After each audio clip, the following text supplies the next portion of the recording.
Friends, welcome to our YouTube channel BHU study capital. आज के इस वीडियो में हम लोग गॉस लॉ के बारे में पढ़ेंगे।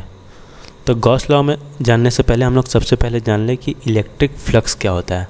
तो हमारा सबसे पहला टॉपिक होगा इलेक्ट्रिक फ्लक्स। तो इलेक्ट्रिक फ्लक्स जो है उसको सब फाई से डोनेट किया जाता है। फाई जो होता है वो उसको इलेक्ट्रिक फ्लक्स कहते हैं। तो इलेक्ट्रिक फ्लक्स स्केलर क्वांटिटी है और स्केलर के साथ साथ ये दो वेक्टर क्वांटिटी का डॉट प्रोडक्ट है। सबसे पहले इसका डेफिनेशन जान लें क्या होता है।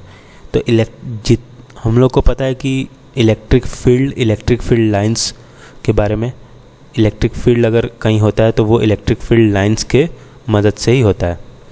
तो किसी एरिया को, अगर मान लीजिए कोई एरिया है, ये एरिया ए, इसमें से जितनी इलेक्ट्रिक फील्ड लाइंस पास करेंगी उसी को कहते हैं इलेक्ट्रिक फ्लक्स। और उसका मैथमेटिकल फार्मूला क्या होता है? तो मैथमेटिकल फार्मूला होता है फाई इज इक्वल टू ई, जितना इलेक्ट्रिक फील्ड है यहाँ इस पोजीशन पे, डॉट ए। एरिया जो होता है वो हमारा वेक्टर होता है, तो ई डॉट ए से लिखते हैं। और डॉट प्रोडक्ट क्या हमें देता है? स्केलर देता है। तो इसका मैग्नीट्यूड क्या हो जाएगा? E A cos theta. और थीटा क्या है? थीटा जो है वो है angle between E and A. E and A के बीच में जो एंगल है वही थीटा है। तो अब हमारा मेन कंसर्न ये है कि एरिया का एंगल कैसे मतलब एरिया का डायरेक्शन कैसे फाइंड करें। तो मान लीजिए कोई हम लोग कोई ऐसा शेप ले लें जिसके पास एरिया हो, तो हम लोग ये सर्कल ले लेते हैं, ठीक है। तो इसके पास एरिया है, तो इसका एरिया वेक्टर किस डायरेक्शन में होगा? तो इसका एरिया तो हम लोग निकाल लेंगे, area is equal to pi R square. लेकिन हमें एक इसका वेक्टर लिखने के लिए हमें यूनिट वेक्टर चाहिए एन कैप। उसका डायरेक्शन क्या होगा? तो हम लोग को यूनिट वेक्टर जो मिलेगा वो इस एरिया के से बाहर निकलता हुआ एक वेक्टर, जो कि ये है, वो भी सरफेस के परपेंडिकुलर होना चाहिए। तो ये एन कैप का डायरेक्शन है। तो कोई भी एरिया होगा उससे बाहर निकलता हुआ वेक्टर ही एरिया का डायरेक्शन होगा। अब हम लोग एक एग्जांपल देखते हैं कि यहाँ पर एक ई इलेक्ट्रिक फील्ड है और इस एरिया से पास हो रहा है, इस रेक्टेंगुलर एरिया से। तो हम लोग को बताना है कि फ्लक्स कितना है इसमें। तो मान लीजिए कि ये ई इलेक्ट्रिक फील्ड है, तो हर जगह हर पॉइंट पे ई इलेक्ट्रिक फील्ड है, तो इस पॉइंट पे भी ई इलेक्ट्रिक फील्ड होगा। अब मुझे एरिया का वेक्टर पता करना है। तो ये रेक्टेंगुलर सरफेस का एरिया जो होगा ये इसी डायरेक्शन में होगा। एरिया का एन ये कितना होगा? इसका लेंथ इंटू ब्रेड्थ और यूनिट वेक्टर से मल्टीप्लाई कर देंगे तो उसी डायरेक्शन में होगा। तो हमारा यहाँ पे कॉस थीटा कितना आ गया? कॉस थीटा मतलब पहले थीटा हम लोग थीटा कितना आ गया? 0 डिग्री आ गया। तो कॉस थीटा का वैल्यू क्या आ जाएगा? 1 आ जाएगा। तब हमारा फाई कैलकुलेट करना है। तो फाई क्या हो जाएगा? ई डॉट ए, मतलब कि ई ए कॉस थीटा। तो ई का मैग्नीट्यूड, ए का मैग्नीट्यूड और कॉस थीटा का वैल्यू रख दे तो ई इंटू ए आ जाएगा। सिर्फ ई और ए का मैग्नीट्यूड मल्टीप्लाई कर देंगे तो इसमें आ जाएगा। अगर मान लीजिए कि यही किसी एंगल पर रहता, अगर ये कोई रेक्टेंगुलर सरफेस है और इसमें इसका जो एरिया का डायरेक्शन होता वो ऐसे वेक्टर होता और जो इलेक्ट्रिक फील्ड होता वो ऐसे होता, तो इन दोनों के बीच में कोई थीटा एंगल बन जाता। तो उस केस में हमारा जो इलेक्ट्रिक फील्ड आता फाई वो हो जाता ई डॉट ए, जो कि ई ए कॉस थीटा हो जाता। तो ऐसे निकालेंगे। अब हमें इलेक्ट्रिक फ्लक्स के बारे में पता चल गया। अब हम लोग गॉस लॉ के बारे में देखते हैं। दूसरा पॉइंट जो हमारा है वो गॉस लॉ है। तो गॉस लॉ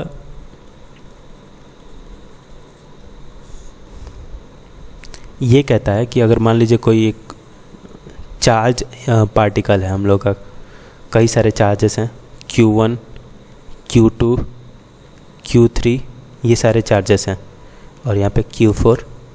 तो हमारा गॉस लॉ ये कहता है कि जो हमारा इलेक्ट्रिक फ्लक्स है इस क्लोज सरफेस से, एक ये सारे को हम लोग एक क्लोज सरफेस से ढक देते हैं।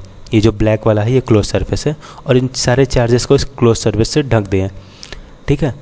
तो इसमें जो इलेक्ट्रिक फ्लक्स पास कर रहा होगा इन सारे चार्जेस की वजह से इस क्लोज सरफेस से, वो होगा Q अपॉन एप्सिलॉन नॉट के बराबर। और Q क्या है? Q जितना जो एनक्लोज्ड है तो उसको हम मैथमेटिकल फॉर्म में लिखते हैं, तो ये कहलाएगा E डॉट DA। अब हमारा अभी तक तो E जो हम लोग फ्लक्स पढ़े थे E डॉट A था, यहाँ पर DA लिख रहा है। तो DA इसलिए लिख रहा है क्योंकि अगर हम लोग छोटा छोटा एरिया लेते तो उसका इंटीग्रेशन करते हैं, और ये जो इंटीग्रेशन का यहाँ पे गोला वाला लगा है इसका मतलब कि ये क्लोज्ड इंटीग्रेशन है, मतलब इसका क्लोज्ड पाथ होना चाहिए। उसके लिए ये इंटीग्रेशन तो सेम वही फॉर्मूले सारे इंटीग्रेशन के लेंगे, बस ये दिखाने का एक तरीका है। और इज इक्वल टू Q, तो समेशन ऑफ Q, जितने सारे Q का समेशन है अपॉन एप्सिलॉन नॉट।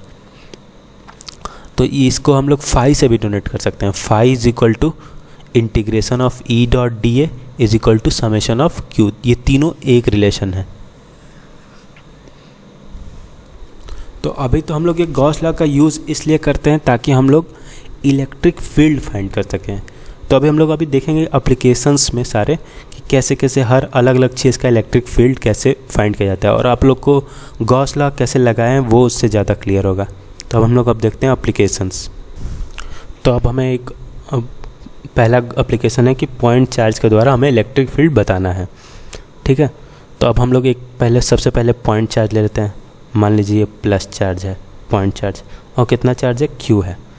तो Q चार्ज हो गया। अब हमें गॉसियन सरफेस ड्रॉ करना पड़ेगा, तो हम लोग ये कोई गोल सा गॉसियन सरफेस ड्रॉ कर देते हैं। ठीक है, अब हमें हर पॉइंट पे इस गॉसियन सरफेस के E डॉट DA लगाना है। तो हम लोग यहाँ पर इलेक्ट्रिक फील्ड फाइंड कर लेते हैं। किसी R डिस्टेंस पे, मान लीजिए डिस्टेंस R है, R डिस्टेंस पे इलेक्ट्रिक फील्ड क्या होता है? E is equal to KQ upon R²। ये पॉइंट चार्ज का इलेक्ट्रिक फील्ड पिछले वीडियोस में हम लोग पढ़े थे कि इतने R डिस्टेंस पे होता है। अब देखिए इस R डिस्टेंस पे एक छोटा सा एरिया होगा DA करके, और वो कैसे होगा? वो रेडियली आउटवर्ड होगा, क्योंकि हमेशा नॉर्मल होता है, अवे होता है एरिया का वेक्टर। और इलेक्ट्रिक फील्ड कैसे है? ये भी रेडियली आउटवर्ड है, मतलब कि E और DA में एंगल कितना बन गया? 0 डिग्री बन गया। वैसे ही हर पॉइंट पे इलेक्ट्रिक फील्ड हम लोग देखते हैं, इस पॉइंट पे इलेक्ट्रिक फील्ड और एरिया वेक्टर, इस एरिया वेक्टर भी इधर ही है और इलेक्ट्रिक फील्ड भी इधर ही है, रेडियली आउटवर्ड। तो हम लोग हर पॉइंट पे, अगर हम अब गॉस लॉ लगाएंगे यहाँ पे तो कैसे लगाएंगे?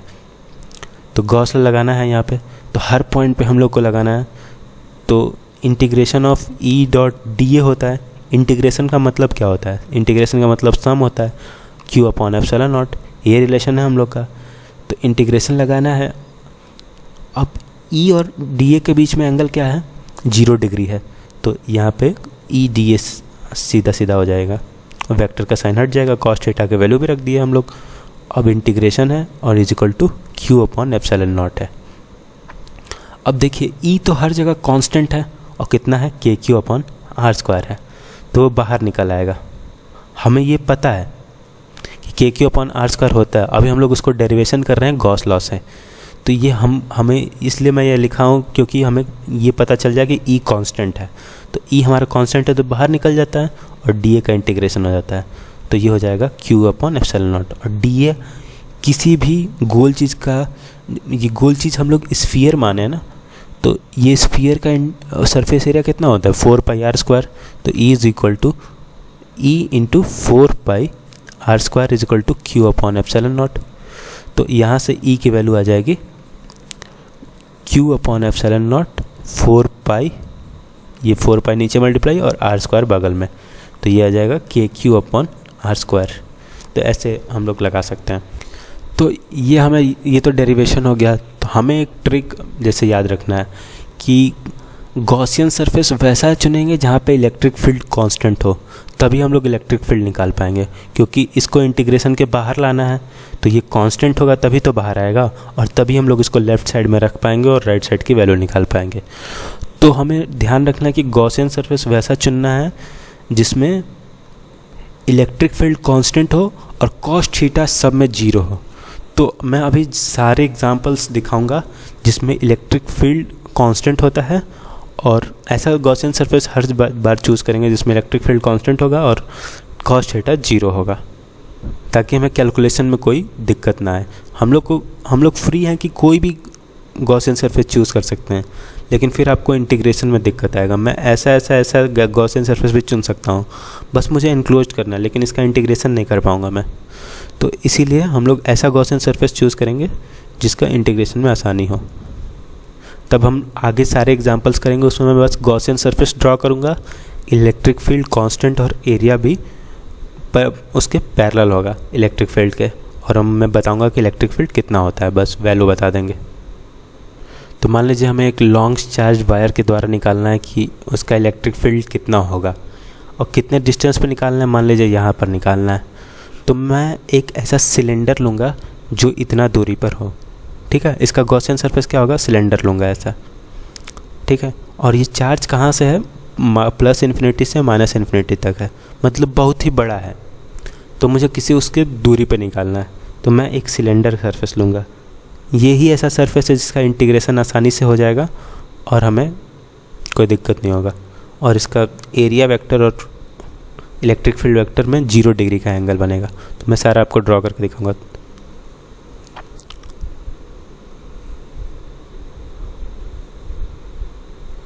ठीक है, तो ये सिलेंडर बन गया। अब सिलेंडर में मैं इलेक्ट्रिक फील्ड बना रहा हूँ कि कहाँ कहाँ कैसा कैसा इलेक्ट्रिक फील्ड है। तो ये जो इसका कर्व्ड सरफेस है, इस पे इलेक्ट्रिक फील्ड का डायरेक्शन क्या है, इधर है, और एरिया का डायरेक्शन भी इधर ही है, ई और डी ए। तो ये वाला, इसमें जब हम लोग integration of E dot D ए निकालेंगे तो इसमें 3 सरफेसेस आ जाएंगी, 1, ये 2, नीचे वाला 2 और ये 3। तो 3 का तो हमारा कॉस थीटा 0 हो गया। अब 1 का देखता हूँ, 1 वाले में। तो 1 वाले में इलेक्ट्रिक फील्ड क्या होगा, इलेक्ट्रिक फील्ड तो इधर ही होगा, हर जगह इलेक्ट्रिक फील्ड इधर ही है, और इस साइड में इलेक्ट्रिक फील्ड इधर है। लेकिन एरिया वेक्टर क्या है, एरिया वेक्टर ऊपर की तरफ है, यहाँ पर ऊपर की तरफ है एरिया वेक्टर। तो अब इन दोनों के बीच में कॉस थीटा क्या हो गया, 90 डिग्री हो गया। तो इसमें ई डॉट डी ए करूँगा तो हमारा आ जाएगा क्या, कॉस थीटा 90 आ गया, तो कॉस 90 की वैल्यू 0 हो जाती है, तो ये 0 हो जाएगा। 1 और 2 वाला 0 हो जाएगा, क्योंकि यहाँ पर भी डी ए वेक्टर नीचे है और इलेक्ट्रिक फील्ड वेक्टर इधर है, और इस साइड में इधर और नीचे। तो हमारा हमेशा 90 डिग्री बन रहा है इधर। तो ये वाले सरफेस हमारा पार्टिसिपेट नहीं करेंगे, लेकिन थर्ड वाला सरफेस पार्टिसिपेट करेगा। और थर्ड वाला में ई तो कांस्टेंट हो जाएगा, और डी ए का इंटीग्रेशन करने पे Q अपॉन एप्सिलॉन नॉट। अब Q क्या होगा, Q यहाँ पर निकालने की ज़रूरत है, तो इसका हम लोग को लैम्डा दिया होगा, लैम्डा। तो लैम्डा क्या होता है, लैम्डा होता है Q अपॉन L, मैं कैपिटल Q लिख ले रहा हूँ, total charge upon total length, ये होगा। तो मुझे लेंथ तो फिक्स्ड है, ये कुछ हम L लेंथ के निकाल रहे हैं, मैं पूरे का तो निकाल नहीं रहा हूँ। तो हम लोग सीधी सी लैम्डा इंटू एल कर देंगे। तो Q is equal to lambda into L, ज़्यादा सोचने की, डेंसिटी से हमें मल्टीप्लाई कर देना जितना लेंथ है, ठीक है। तो Q is equal to lambda into L लग देंगे। तो E इंटू डी ए का इंटीग्रेशन क्या आता है, कर्व सरफेस एरिया उसका आता है 2 पाई आर एल, और यहाँ क्या है, lambda into L divide by epsilon naught. तो इसका आ जाएगा E क्या आ जाएगा, ये आ जाएगा L से L कैंसिल आउट हो जाएगा, ये आ जाएगा lambda upon 2 pi epsilon naught R, ये आ जाएगा। अब तीसरा हम लोग एक चार्ज सीट का निकालेंगे। सॉरी, इससे पहले हम लोग एक देख लेते हैं कि कंडक्टिंग और नॉन कंडक्टिंग में अंतर क्या होता है, ठीक है। तो हम लोग देखते हैं कि एक, मान लीजिए एक प्लेट है, ये कंडक्टिंग है, और ये एक प्लेट है वो नॉन कंडक्टिंग है, ठीक है। तो अब मैं इस पर एक इलेक्ट्रिक फील्ड अप्लाई कर देता हूँ। ये इलेक्ट्रिक फील्ड अप्लाई कर दिया मैंने, इस डायरेक्शन में अप्लाई कर दिया। तो इलेक्ट्रिक फील्ड ना अप्लाई करके मैं इसको एक चार्ज कैपेसिटर के बीच में रख देता हूँ, मतलब इधर एक प्लस साइड वाला रहेगा, प्लस प्लस प्लस, तो भी तो हम इलेक्ट्रिक फील्ड अप्लाई कर रहे हैं, और एक इधर minus minus minus minus minus, इधर भी वैसा ही कर देते हैं, और इधर भी वैसा ही।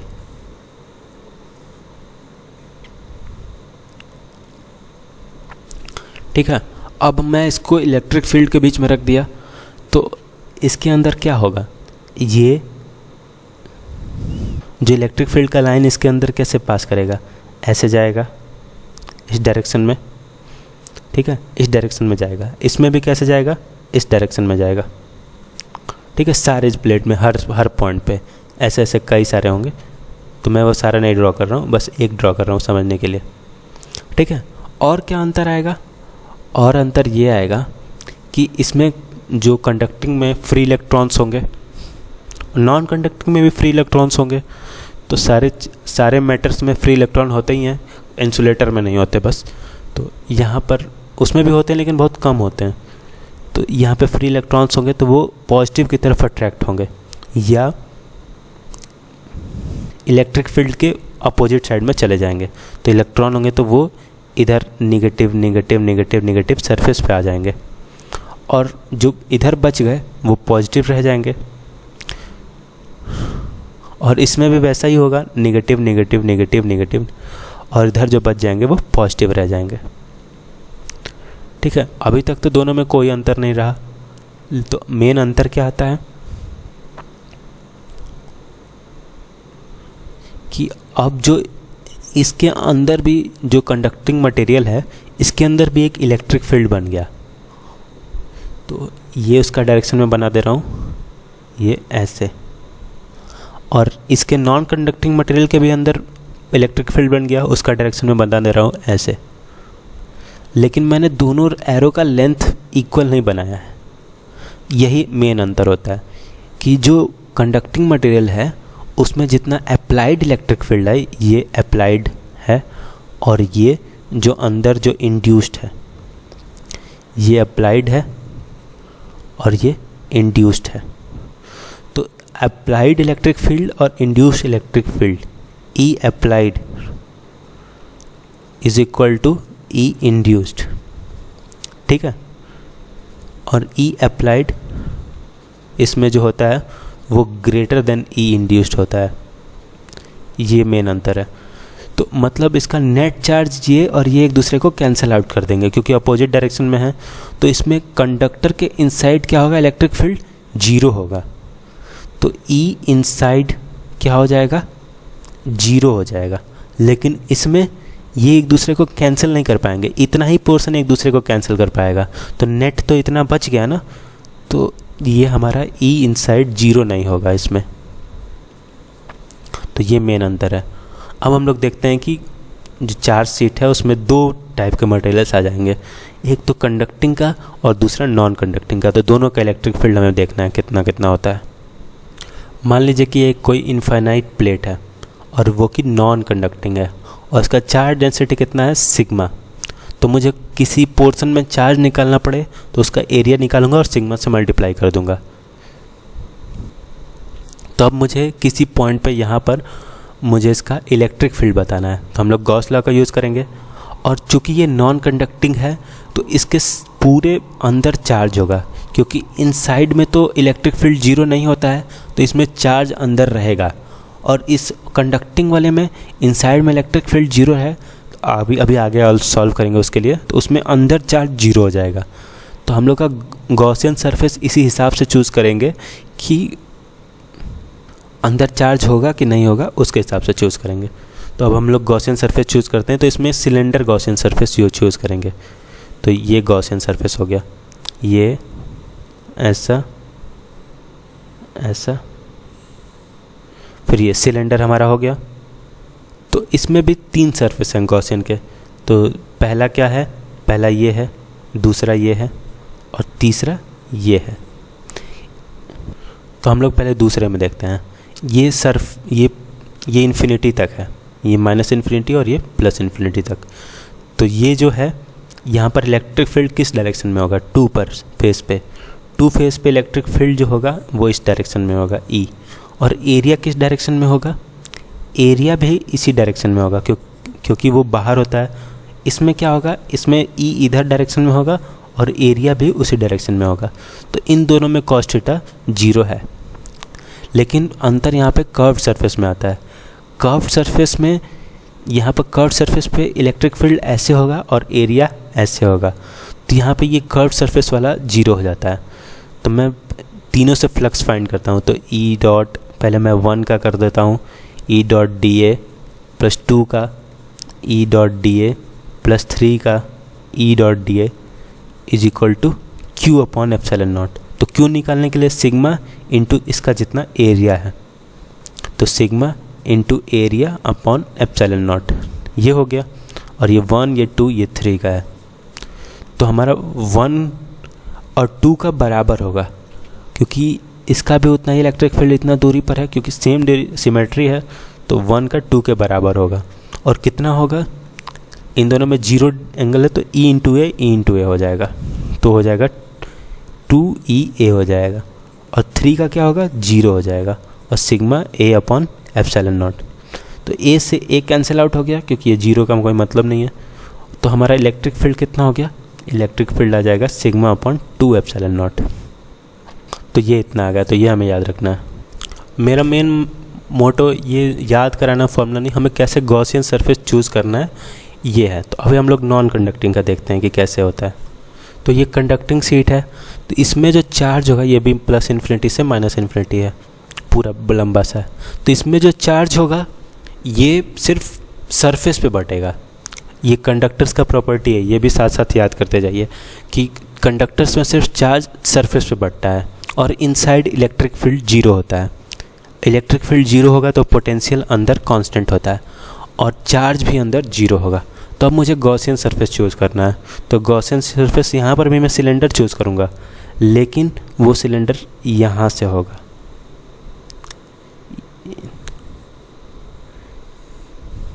ठीक है,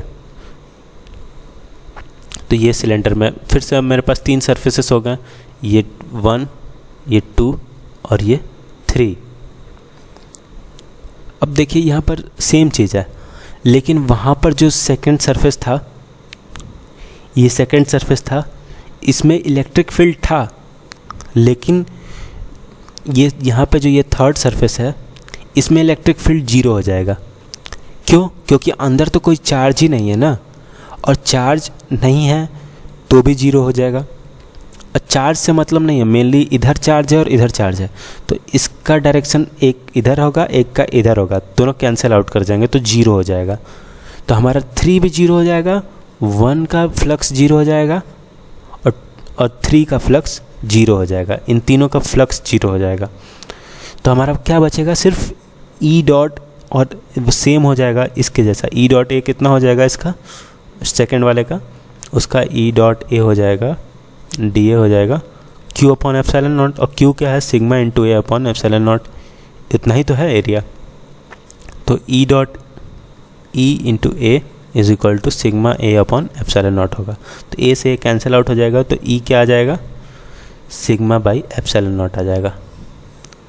तो ये ध्यान रखिएगा। और हाँ, किसी भी कंडक्टर, कोई भी शेप का कंडक्टर हो, ऐसा शेप का कंडक्टर हो, इसके थोड़े से दूरी पर, मतलब मान लीजिए एक बहुत बड़ा सरफेस है, तो उसके थोड़े से दूरी पर जस्ट आउटसाइड जो इलेक्ट्रिक फील्ड होता है वो भी सिग्मा बाई एप्सिलॉन नॉट होता है। तो ये भी याद रखिएगा। अब हमारा लास्ट एप्लीकेशन है electric field due to spherical bodies. तो हम लोग देखते हैं कि स्फेरिकल बॉडीज़ कितने तरह की हो सकती हैं। तो स्फेरिकल बॉडीज़ मेनली 4 तरह की हो सकती हैं।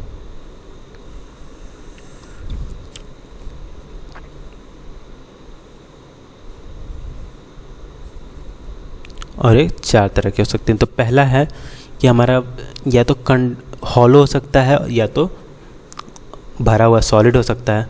तो हॉलो में, तो ये हॉलो हो सकता है और 2 हॉलो हो सकते हैं। ठीक है, हॉलो में 2 लिख लेते हैं। और दूसरा सॉलिड हो सकता है, यह सॉलिड हो सकता है। ठीक है, अब इसमें 2 केसेस हो जाएंगे हॉलो में, तो इसलिए मैं हॉलो का 2 लिखा हूँ। सॉलिड में भी 2 केसेस हो जाएंगे, तो सॉलिड का 2 लिखा हूँ। पहला हॉलो कंडक्टिंग हो जाएगा, ठीक है, और यह हॉलो नॉन कंडक्टिंग हो जाएगा। यह सॉलिड कंडक्टिंग हो जाएगा और यह नॉन कंडक्टिंग हो जाएगा। ठीक है, तो हमें इन सब के लिए सिर्फ 2 फॉर्मूले पढ़ने हैं, क्योंकि ये जो 3 दिख रहे हैं आपको, इन तीनों का एक जैसा बिहेवियर होता है, तो इन तीनों का सेम फॉर्मूला होगा और सेम बिहेवियर भी होगा लगभग। और ये सॉलिड का इसका एक फार्मूला होगा, ठीक है। तो इसका एक फार्मूला होता है और इनका एक फार्मूला होता है, तो वो देखते हैं कितना होता है।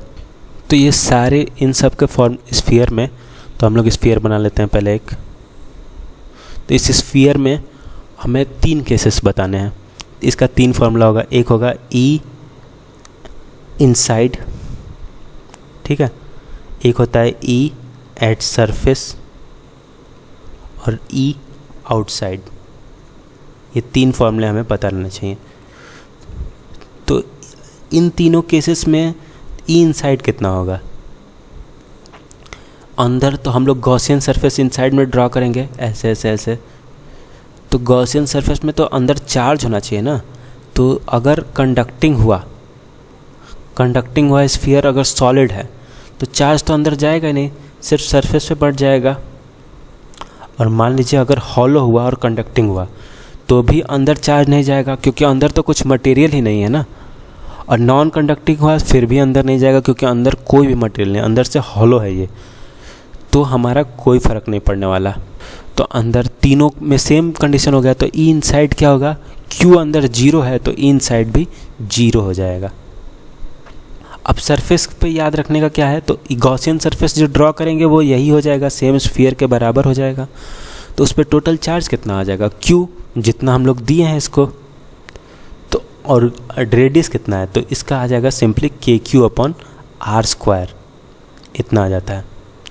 और आउटसाइड करेंगे तो आउटसाइड गॉसियन सरफेस कोई ऐसे ड्रॉ करेंगे, ऐसे कोई स्फीयर ड्रॉ करेंगे x डिस्टेंस का। मान लीजिए ये x डिस्टेंस का, सेंटर से ये डिस्टेंस ले रहे हैं, तो ये हो जाएगा KQ/x²।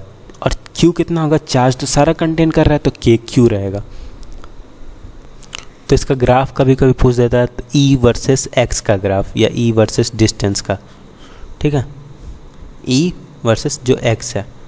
तो इसका पहले तो जब तक ये 2 केसेस x = रेडियस के बराबर जब तक होगा और रेडियस के बाद में, तो रेडियस तक तो 0 है, उसके बाद से ये घटना शुरू होता है, तो ऐसे ग्राफ आ जाता है लगभग। और हम लोग अभी साथ साथ में पोटेंशियल का भी फॉर्मूला हम लोग डिराइव नहीं, मतलब याद करते चलें। तो V inside, V at surface और V आउटसाइड, ये 3 फार्मूले होंगे हमारा। तो इन सारे केसेस में जो ये तीनों केसेस हैं इनका मैं फॉर्मूला बता दे रहा हूँ। तो V इनसाइड जो होता है वो होता है KQ/r के बराबर। इनसाइड में इलेक्ट्रिक फील्ड तो 0 है तो कांस्टेंट होता है। सरफेस पे कितना होता है? वो भी KQ/r होता है। r रेडियस है और ये V आउटसाइड कितना होगा?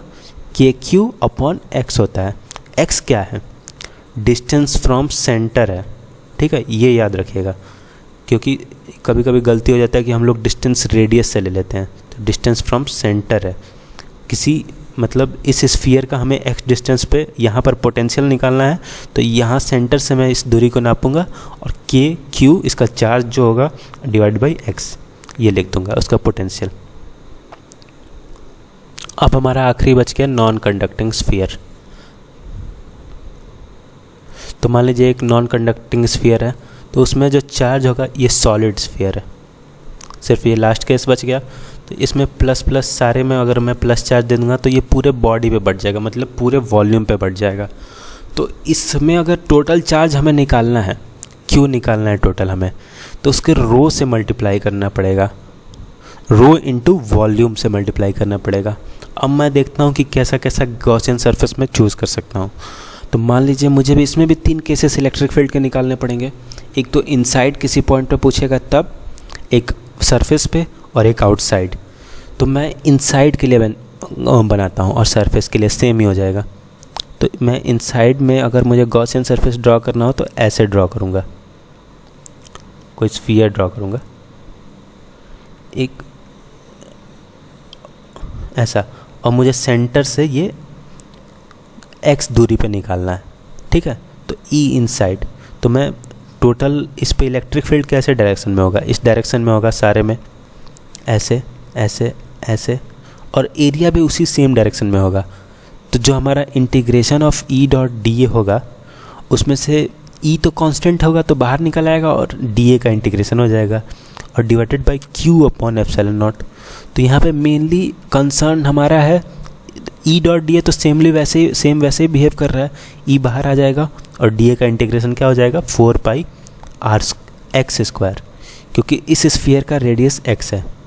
अब मुझे क्यू निकालना है, तो क्यू निकालने के लिए क्या करेंगे, रो इंटू वॉल्यूम से मल्टीप्लाई कर देंगे। तो रो क्या है, रो तो दिया रहेगा आपको, और वॉल्यूम क्या है इसका 4/3 पाई एक्स क्यूब होगा यहाँ पे और डिवाइडेड बाय एप्सिलॉन नॉट। तो इसको सॉल्व करेंगे तो हमारा आएगा ई जो इनसाइड आएगा वो होगा रो एक्स अपॉन 3 एप्सिलॉन नॉट। ठीक है, अब मुझे सरफेस पे फाइंड करना है, तो क्या करूँगा, सरफेस पे फाइंड करना है तो x की जगह r रख दूंगा इसी फॉर्मूले में। तो रो r अपॉन 3 एप्सिलॉन नॉट ये सरफेस पे आ जाएगा। और अब आउटसाइड निकालना है, ई आउटसाइड। तो आउटसाइड के लिए मैं एक आउटसाइड में इसके गॉसियन सरफेस ले लूँगा, तो ये भी स्फीयर ही लेना पड़ेगा। तो इसमें भी ऐसे इलेक्ट्रिक फील्ड जाएगा और एरिया वेक्टर वैसे ही होगा। तो ये मैं मान लेता हूँ कि x डिस्टेंस पर है। ठीक है, ई आउटसाइड, और इसमें x जो है r से बड़ा होगा। ठीक है, इस वाले केस में x जो है r से छोटा था, तो ये ध्यान रखिएगा। मैं x इसलिए ले रहा हूँ ताकि याद करने में आसानी हो, सेम अलग फॉर्मूला ना लगे। तो उसमें करेंगे तो हमारा आ जाएगा E इज इक्वल टू के Q upon x square, same वही फॉर्मूला आ जाएगा जो हॉलो के लिए था। अब मैं पोटेंशियल का भी साथ साथ में देखते हैं इसका फॉर्मूला क्या होता है, तो वो तीनों फॉर्मूला मैं साथ में लिख दे रहा हूँ। तो पोटेंशियल का फॉर्मूला जो होगा तीनों के लिए ये होता है। इनसाइड के लिए थोड़ा सा हार्ड होता है, तो ये याद रखिएगा के Q upon R 1.5 R square minus 0.5 X square. X क्या है, इस सेंटर से दूरी है, और कितना इनसाइड हमें लेना है। सरफेस का सेम हॉलो जैसा हो जाता है के क्यू अपॉन आर, और आउटसाइड में के Q upon x same hollow जैसा, ये दोनों सेम हॉलो जैसा है, यही बस अंतर है। अब एक लास्ट चीज़ है, वो है self energy. Self energy non conducting sphere की।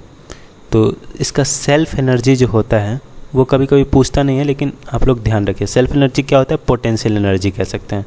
वो होता है 3/5 के क्यू स्क्वायर अपॉन आर। ठीक है, तो ये ध्यान रखिएगा। तो बस आज के वीडियो में इतना ही। अब आगे कैपेसिटर पढ़ेंगे हम लोग।